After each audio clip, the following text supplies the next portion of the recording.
La semaine nationale de lutte contre la cybercriminalité, on en parle aujourd'hui avec le comité national d'organisation. Oui, c'est une question de sécurité et aujourd'hui, il y a cette semaine-là qui existe. On en parlera sur ce plateau avec nos invités et nous recevons ce matin M. Isaka Ouedraogo, directeur de la communication et des relations presse du ministère de la Sécurité, membre du comité national d'organisation de la semaine nationale de lutte contre la cybercriminalité. Bonjour à vous, Monsieur Ouedraogo. Oui, bonjour, madame. Bienvenue sur ce plateau. Merci beaucoup. Alors, vous êtes accompagné du lieutenant de police Napugba Julien Legma, donc, qui est membre du comité d'organisation également de la Semaine nationale de lutte contre la cybercriminalité. Mais c'est bien de rappeler qu'il est donc chef de la collaboration policière au niveau de la Brigade centrale de lutte contre la cybercriminalité, la BCLTC. Bonjour, lieutenant. Bonjour, madame Nikema. Bienvenue. Bonjour à tous. Merci à vous. Merci à tous les deux d'être sur ce plateau pour notamment nous parler de cette semaine-là. C'était important de faire une semaine certainement pour parler notamment donc de cybercriminalité. Alors, lieutenant, est-ce que déjà les Burkinabés utilisent de manière responsable les réseaux sociaux? D'accord, il faut noter que déjà du point de vue donc usage, voilà, sur le cyberespace burkinabé, il est clair que le boom technologique s'est aussi imposé à nous, ce qui fait que nos populations n'ont pas forcément une certaine culture donc de cyberprudence, ce qui fait que les données statistiques effectivement montre que nous avions beaucoup donc de victimes. Quand on prend juste pour l'année 2024, nous avions enregistré 4114 plaintes. Preuve que effectivement nos populations sont exposées à cette nouvelle menace, mais également quand on regarde donc c'est-à-dire les typologies d'infractions, nous nous rendons compte qu'effectivement il y a certains types d'infractions pour lesquels cela est dû par un manque effectivement donc de culture.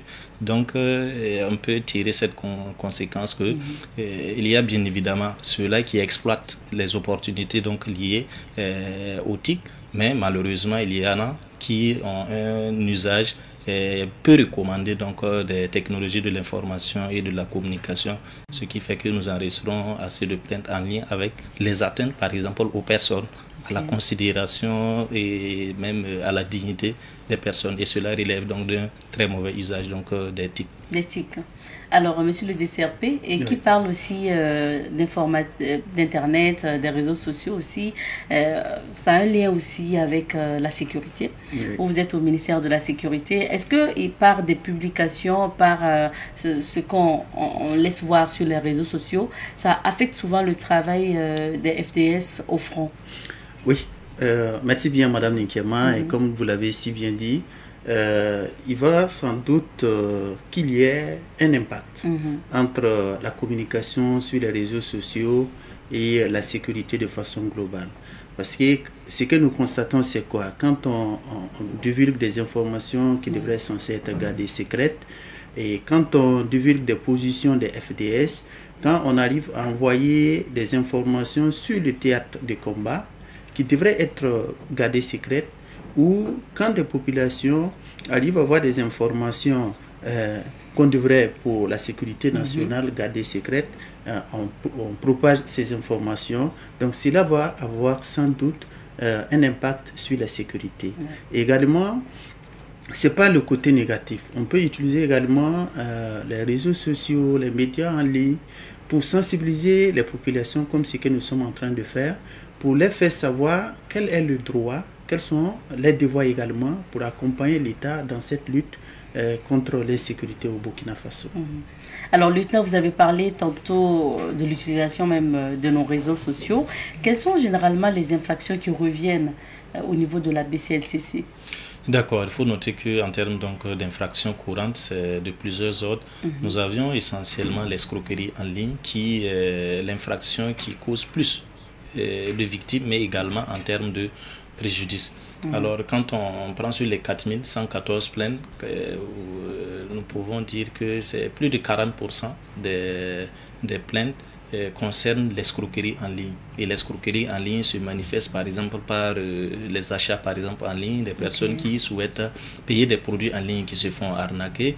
Il y a les fausses offres d'emploi, il y a également les fausses offres de produits. Vous avez vu avec les questions liées donc à la vente par exemple aux enchères, où le nom de la douane a été cité, les parcelles de la Sonature, où des personnes effectivement se basent sur des contenus vrais, mais qui les dupliquent dans l'intention donc d'escroquer.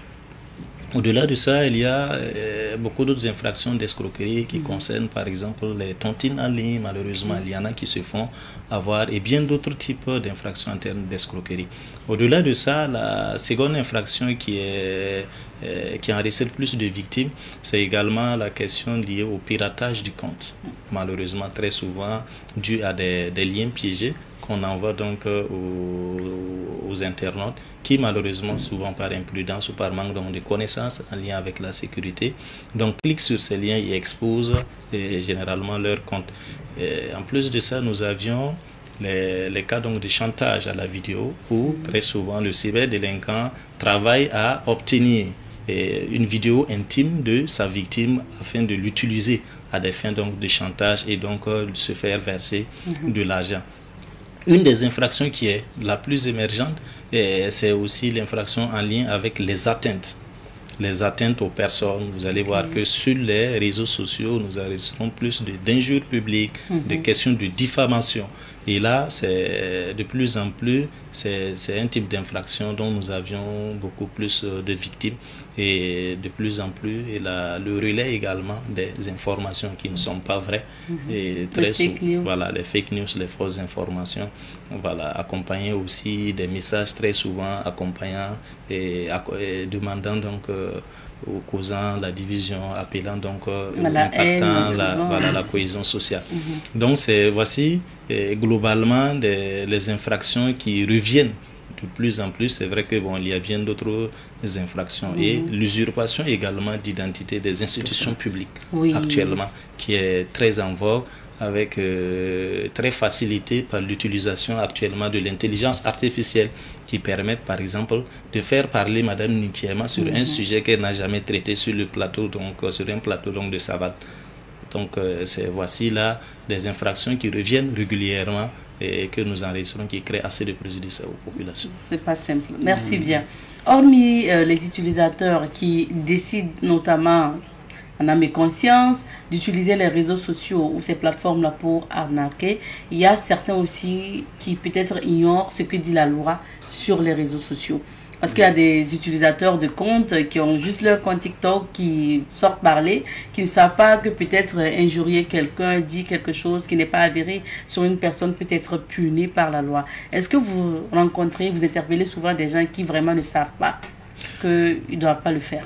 Malheureusement, c'est ce que nous avions pour la plupart. Quand on prend l'infraction en lien avec la menace informationnelle, surtout le relais, donc des fausses informations, il y a beaucoup, c'est dit, dans la question de la fausse information, il y a des personnes qui peuvent relier l'information sans forcément avoir l'intention de nuire, mais en fait par ignorance, ils n'ont pas eu cet esprit critique là d'aller à la vérification de l'information, et malheureusement ils se mettent en position juste de relais de cette information qui peut avoir des conséquences malheureusement.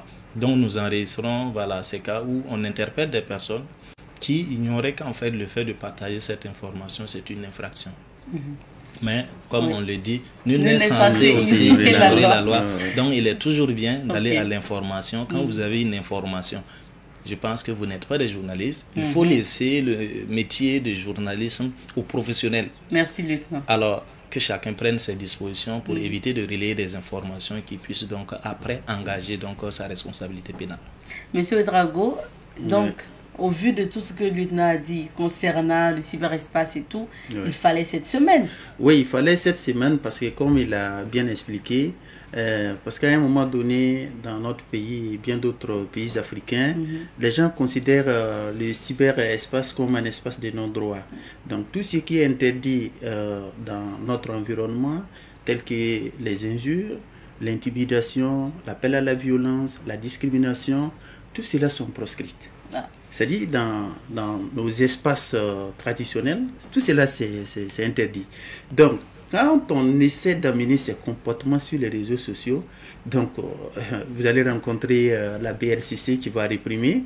Donc, c'est appeler les gens à la prise de conscience. C'est dit que les réseaux sociaux, ce ne sont pas des espaces de non-droit. Donc, c'est au regard donc de toutes ces conséquences et des menaces, comme il a dit, qui portent aujourd'hui à l'atteinte de l'intégrité territoriale. Vous avez vu aujourd'hui, il y a les comptes des ministères qui sont piratés. Oui. Donc, l'objectif, quand on regarde, c'est atteindre notre sécurité. Donc, pour le ministère de la Sécurité, piloté par la BCLCC, cette semaine va donner les voies à suivre, faire le plaidoyer auprès donc des plus hautes autorités pour que nous puissions réfléchir sur comment construire des infrastructures numériques capables de faire face aux menaces nouvelles contre notre sécurité. Parce que quand on essaie aussi d'aller dans une révolution, on veut changer les paradigmes, naturellement, vous allez trouver aussi, comme on appelle l'impérialisme, qui va s'organiser, qui va créer des attaques contre l'autorité. Et c'est pourquoi le ministère de la Sécurité veut prendre les taureaux par les cornes. Donc, il faut anticiper. Il faut anticiper, c'est important. Oui. Je rappelle que c'est une semaine qui est placée sous le patronage du ministre de la Sécurité. Bien entendu. D'accord. Alors, lieutenant, comment la semaine est née? D'accord, il faut noter que la Semaine nationale de lutte contre la cybercriminalité, c'est déjà une activité majeure inscrite donc dans la stratégie nationale de lutte contre la cybercriminalité, dont l'élaboration a impliqué l'ensemble des acteurs donc, du numérique, et que ce soit donc les ministères et institutions. Et donc, étant donné que la BCLCC relève donc du ministère de la Sécurité, donc c'est sous l'égide donc du ministère de la Sécurité que cette activité est organisée. Excusez. Et là, en fait, l'organisation répond donc à l'évolution de la menace actuelle. Parce que quand vous regardez le cyberespace burkinabé, les infractions en termes donc de cybercriminalité sont en train d'aller en crescendo. Que je vous chiffre, quand nous avions enregistré juste pour l'année 2024, je disais qu'on a enregistré 4114 plaintes. Et juste les statistiques du trimestre dernier, nous sommes à plus de 2000 plaintes pour le seul trimestre, ce qui veut dire que les infractions, c'est-à-dire le nombre ne fait que croître. Ce qui fait que ça devient une menace réelle. Et même au niveau mondial ou sous-régional, c'est une menace réelle, la cybercriminalité. Et pour un État sérieux qui souhaite effectivement, comme le DCRP l'a dit, anticiper sur la sécurité, il est bon de mener des activités, et cette semaine s'inscrit donc dans ce cadre-là pour créer un environnement de conscientisation à l'égard des populations, pour également renforcer le lien entre les acteurs qui interviennent dans la lutte contre la cybercriminalité, mais également promouvoir des solutions qui puissent contribuer à la lutte contre la cybercriminalité. Donc voici ce qui a donc motivé l'organisation de cette semaine, de sorte que nous puissions avoir une action concertée et qui donc prend en compte l'ensemble des acteurs pour que la lutte soit efficace. Alors, M. Ouedraogo, donc ça devient une question de sécurité nationale, j'ai envie de dire. Tout à fait. Et donc, il fallait que le ministère de la Sécurité, bien sûr, par la BCLCC, puisse instituer cette semaine-là. Pour quelles sont vos attentes à travers l'organisation d'une telle semaine? Avant qu'on parle du programme, qu'est-ce que vous attendez du public, de comment les gens doivent recevoir cette semaine? Les attentes, c'est vraiment une collaboration. C'est de dire que chaque personne doit contribuer à la sécurité numérique, individuelle d'abord et collective. Donc, c'est appeler les populations à dénoncer tout acte malveillant, que ce soit sur Internet de façon individuelle ou collective. C'est également appeler à une prise de conscience que le cyberespace, ce n'est pas un espace de non-droit. C'est également travailler aussi à la prise de conscience sur l'éducation des médias, parce qu'il ne suffit pas d'aller payer un smartphone sans connaître l'utilisation.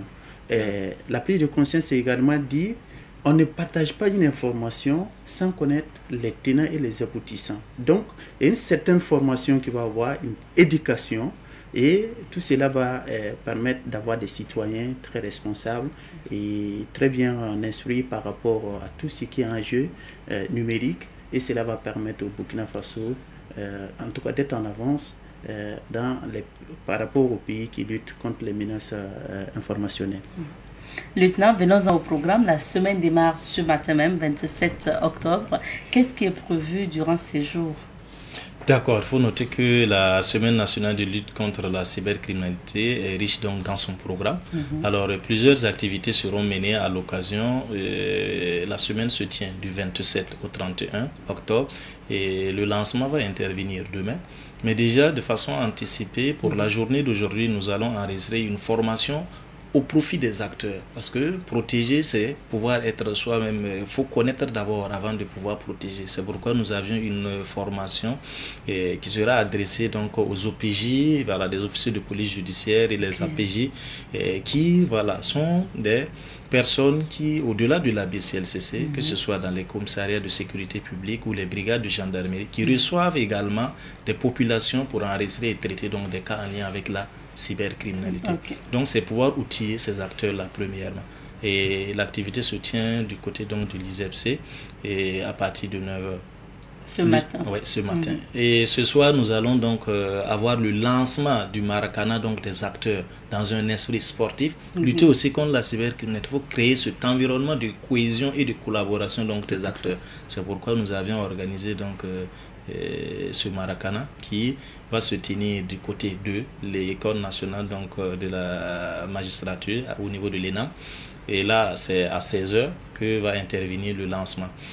À partir de demain, après juste la cérémonie de lancement à partir de 9h, s'en suivront donc des panels. Nous aurons durant toute la semaine 8 panels en tout. Et les panels qui vont donc s'articuler autour de plusieurs thématiques. Les thématiques vont de la menace informationnelle au panorama des cybermenaces concernant voilà, l'environnement et nos équipements. Et en plus de ça, nous allons avoir donc des panels qui vont concerner la protection de l'enfance en ligne parce que ce sont des cas d'infraction émergentes. Nous aurons également donc des panels en lien avec, vous voyez que de plus en plus, il y a le développement par exemple donc des fintech, tout ce qui est comme solution. Nous faisons donc les transactions mobile money et bien d'autres. C'est bon qu'il y ait également, et ça s'accompagne avec ces menaces. Nous avions également des panels qui vont traiter donc de la question du blanchiment de capitaux qui, effectivement, intervient dans le cadre du financement du terrorisme. Et là, certaines plateformes, comme nous l'avions eu ici, des 5M, qui ont fait assez de dégâts. Vous voyez que je peux mettre en place une plateforme dans ce but-là de collecter ces fonds et donc ça peut être réinjecté dans le cadre donc, du financement et servir à financer, par exemple, le terrorisme. Donc, nous aurons 8 panels. Les panels, c'est à partir de demain jusqu'au 31. Et en plus de cette activité, nous aurons chaque soir, comme on l'a dit, voilà, les matchs vont se dérouler du côté de l'ENAM. Les panels se déroulent du côté donc de Azalai Hotel. Et le 31, nous allons enregistrer donc la clôture. La clôture de l'activité suivie donc de la nuit des acteurs. Donc cette clôture est baptisée Nous des acteurs où nous aurons donc des récompenses à adresser donc à certains acteurs qui bien évidemment contribuent dans le cadre donc, de la lutte contre la cybercriminalité. En plus de cette activité, nous aurons les journées portes ouvertes. Les journées portes ouvertes vont se tenir du 30 et 31. Et ça sera sur le site donc, de la Brigade centrale de lutte contre la cybercriminalité où vous pouvez venir vous faire assister. On peut vous accompagner au paramétrage donc, de votre pour renforcer la sécurité de vos différents comptes de réseaux sociaux. Vous allez également, si vous êtes victime de piratage, on pourra vous aider à récupérer le compte et bien d'autres aspects sur lesquels on pourra vous accompagner. Vous allez enregistrer donc la présence de la Commission de l'informatique et des libertés qui va exposer. Nous aurons également l'ANSI, l'Agence nationale de sécurité des systèmes d'information, et nous aurons également la Brigade centrale de lutte contre la cybercriminalité. Donc vous pourrez avoir ces acteurs à côté de vous pour vous accompagner. On clôture le tout avec une caravane que vous allez sentir certainement en ville. Nous aurons donc une équipe qui va tourner en ville avec un caravane de sensibilisation. Voilà, caravane de sensibilisation, toujours pour faire passer des messages donc, de sensibilisation entrant dans le cadre de la semaine. programme étoffé pour 4 jours. 4 jours. Programme étoffé pour 5 jours. 5 jours. 5 jours donc pour lutter contre la cybercriminalité. Lieutenant, je ne sais pas, c'est vrai que vous n'avez pas pu citer tous les thèmes de communication. Est-ce que vous avez pris en compte l'intelligence artificielle? Oui. Quand vous prenez le premier thème déjà qui concerne donc le panel inaugural, on débute avec ça. Donc c'est la menace informationnelle à l'ère de l'IA. On va parler des enjeux. Donc actuellement les menaces informationnelles sont fortement construites donc sur la base de l'intelligence artificielle. Et nous avons pensé à l'IA. Dieu merci. Parce qu'à chaque fois, moi je sais qu'il y a ma belle-mère tout le temps quand elle voit une vidéo sur TikTok, elle me dit est-ce que c'est vrai? Parce qu'on a dit ça, au moins elle demande quoi. Parce qu'après il y a des gens qui croient. Souvent même alors que la vidéo est tellement IA, mais bon, quand on ne sait pas aussi, c'est important de s'informer. J'aimerais qu'on revienne sur le thème de la semaine, M. Ouédraogo, bâtir une résilience nationale face à la cybercriminalité, un impératif pour la paix, la sécurité et la souveraineté numérique du Burkina Faso. Qu'est-ce qu'on doit comprendre par cette thématique qui a été retenue pour la première édition? Donc, le thème, c'est véritablement anticiper, c'est l'anticipation. Comment le gouvernement du Burkina Faso prend des mesures pour anticiper face aux menaces informationnelles, face aux menaces des attaques qui sont aujourd'hui une réalité. Donc de façon globale, l'objectif de ces thèmes, c'est véritablement l'anticipation pour une sécurité au niveau national. Voilà, donc c'est ce qu'on peut dire. Et pour compléter aussi l'intervention de monsieur, de lieutenant Legma, il faut dire aussi qu'il y aura la participation du ministère de la Justice, qui vont aussi développer aussi un thème en lien avec la législation en matière des réseaux sociaux. Donc on va déballer le cadre juridique.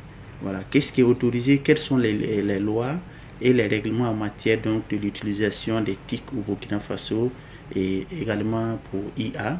Et s'il n'y a pas de loi, c'est aussi penser, il faut anticiper parce que IA vient donc, c'est un peu nouveau pour nos pays africains, donc il faut anticiper. Si aujourd'hui IA, on peut faire parler quelqu'un, comme il a expliqué, Madame Nikiema, qui s'exprime sur des thématiques dont elle n'a jamais parlé, Donc il faut anticiper pour voir quelles sont les lois qu'on peut déjà voter pour faire face. Donc vous voyez qu'on rejoint par rapport au thème. C'est toujours dans le cadre de l'anticipation et également c'est réfléchir comment construire des infrastructures modernes qui soient capables de permettre au Burkina Faso aujourd'hui de développer aussi des programmes de développement économique et profiter aussi des avantages du numérique et également avoir des citoyens responsables et pour concurrencer le monde. Parce que le monde, c'est une concurrence. Et plus vous êtes en arrière avec l'éthique, moins aussi vous n'allez pas profiter. Donc nous ne devrions pas avoir peur des l'éthique, il faut se former et aller à la conquête. D'accord, merci bien pour l'ajout. C'est bien aussi d'aller écouter ce que la loi dit sur les comptes que vous utilisez. Alors, lieutenant, qui sont les personnes qui sont invitées, conviées à cette semaine? Alors, toute la population est invitée parce que les thématiques les concernent. Alors, il faut noter que quand on parle de menaces informationnelles, tout le monde a besoin donc de connaître quelles sont les typologies au Burkina Faso, qu'est-ce que la loi dit effectivement par rapport à ma responsabilité personnelle, quels sont les acteurs qui interviennent, quelles sont moi mes voies de recours lorsqu'il y a telle ou telle situation. Alors donc la semaine concerne l'ensemble donc des populations. Il y a effectivement des thèmes aussi qui vont repenser la manière de faire dans la question de la lutte. Par exemple, on va avoir donc la police judiciaire à l'épreuve par exemple de la cybercriminalité parce que désormais nous ne sommes plus dans la preuve physique mais nous sommes dans la preuve numérique. Ce qui fait qu'il faut que les acteurs qui interviennent dans ce cadre-là puissent se voir. On ait donc une communication qui adresse la thématique et qui va permettre donc de sortir avec des propositions de manière de faire pour pouvoir être performant et répondre face donc à la menace qui est grandissante. Donc tout le monde peut participer et nous encourageons fortement la population à vraiment faire de cette activité sienne et voilà, se rendre massivement donc, sur le site de Azalaï pour suivre donc, les différents panels sur le site de la BCLCC à partir du 30-31 pour bénéficier d'un accompagnement technique et également sur le site de l'ENAM pour participer pour le sport. Donc, à ce sport. Le Maracana. Ce que je me demande, lieutenant, est-ce que vous avez évité expressement aussi les TikTokers, influenceurs, parce que bon, quand on dit, ils sont très concernés par cette semaine. Oui, il faut noter que bon, nous intervenons beaucoup parce qu'il y a plusieurs activités, même en dehors de la semaine. Par exemple, rien que hier, il y a eu une association qui a organisé donc une activité concernant donc les influenceurs où on nous a invités, nous avions été donné une communication. Pour ma part, c'est déjà pour un influenceur ou pour tout Burkinabé, peu importe ton domaine, vous devrez faire de cette semaine sienne parce qu'il s'agit de Burkina Faso, il s'agit de la sécurité de Burkina Faso. On ne devrait pas attendre qu'on nous invite pour s'impliquer, pour apporter donc son soutien, sa contribution à la réussite de cet événement. Parce que j'ai toujours l'habitude de dire, même si vous êtes suffisamment averti, votre entourage ne l'est pas forcément. Et vous pouvez être une victime, c'est-à-dire une victime, pas indirecte. Parce que lorsque ça va chauffer sur votre connaissance, il va venir vous mentir pour avoir par exemple de l'argent pour une urgence qui est pourtant un acte de cybercriminalité qui est derrière. Lorsque vous finissez de le découvrir, vous voyez que vous ne pouvez plus réclamer. Donc, il faut s'engager et nous appelons l'ensemble donc des TikTokers à faire de cette activité sienne et donc à nous accompagner dans la communication pour la réussite, pour la souveraineté numérique de Burkina Faso, parce que c'est une cause nationale. C'est très important. Merci bien. Alors, Monsieur Drago, peut-être votre mot de fin, votre invite à l'endroit du public burkinabé par rapport à cette semaine qui débute aujourd'hui ou des mots à l'endroit aussi des autorités. Voilà, donc c'est de réitérer vraiment notre appel à l'ensemble de la population de faire vraiment de cette semaine en tout cas leur activité primordiale, et nous invitons également les blogueurs parce que c'est de ça aussi qu'il s'agit. C'est inviter les étudiants qui sont en communication, qui sont dans le numérique, inviter toute la population parce que comme l'également l'a dit le lieutenant, c'est de la sécurité individuelle et collective de chaque Burkinabé dont il s'agit.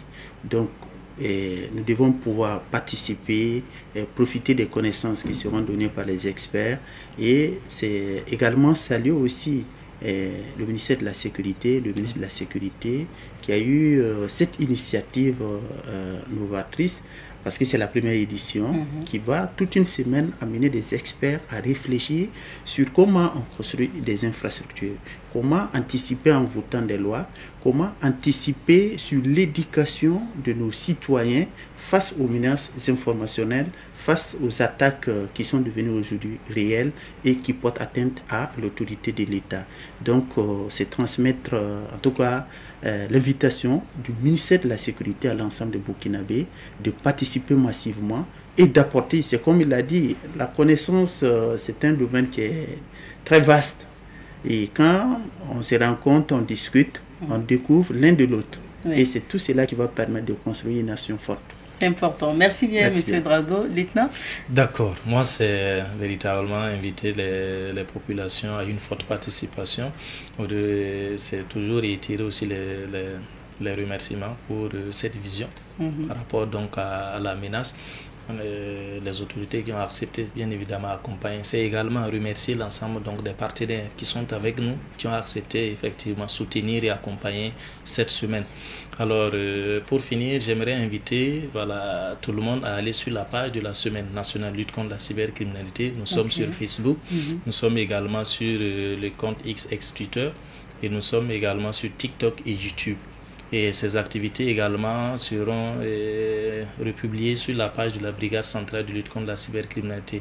Une information forte, c'est que l'ensemble des panels, tous les panels seront retransmis en direct sur la page de la Brigade centrale de lutte contre la cybercriminalité, la page donc de la Semaine nationale de lutte contre la cybercriminalité et possiblement pour certaines activités majeures, peut-être aussi sur la page du ministère de la Sécurité. Ok, merci bien. Donc le rendez-vous c'est déjà ce matin, donc pour vos formations, ça c'est plutôt restreint. Et puis à partir de demain, 9h pour la cérémonie d'ouverture.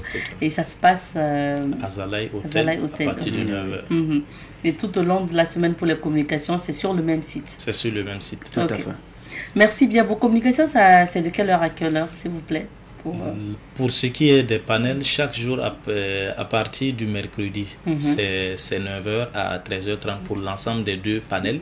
Mais pour demain, après donc la cérémonie d'ouverture qui va finir autour de 10h, à partir de 10h30, nous débutons avec le premier panel. D'accord. Merci beaucoup d'être passé. Madame Nikema, avant de partir, c'est de vous dire aussi merci. Dire merci à Savane qui nous accompagne, qui accompagne le ministère de la Sécurité tout le temps. Toute initiative que nous avons, vous accompagner. En tout cas, nous sommes très reconnaissants. Merci, je vous en prie. Merci bien, Monsieur Ouedraogo. Merci bien, lieutenant, d'être passé sur ce plateau. On vous souhaite une excellente semaine de lutte contre la cybercriminalité. On invite les Burkinabés à faire de cette semaine, leur semaine, pour notamment participer et surtout s'informer parce que c'est important. Nul n'est censé ignorer la loi, comme on l'a dit sur le plateau. On va s'arrêter ici pour l'entretien de ce matin.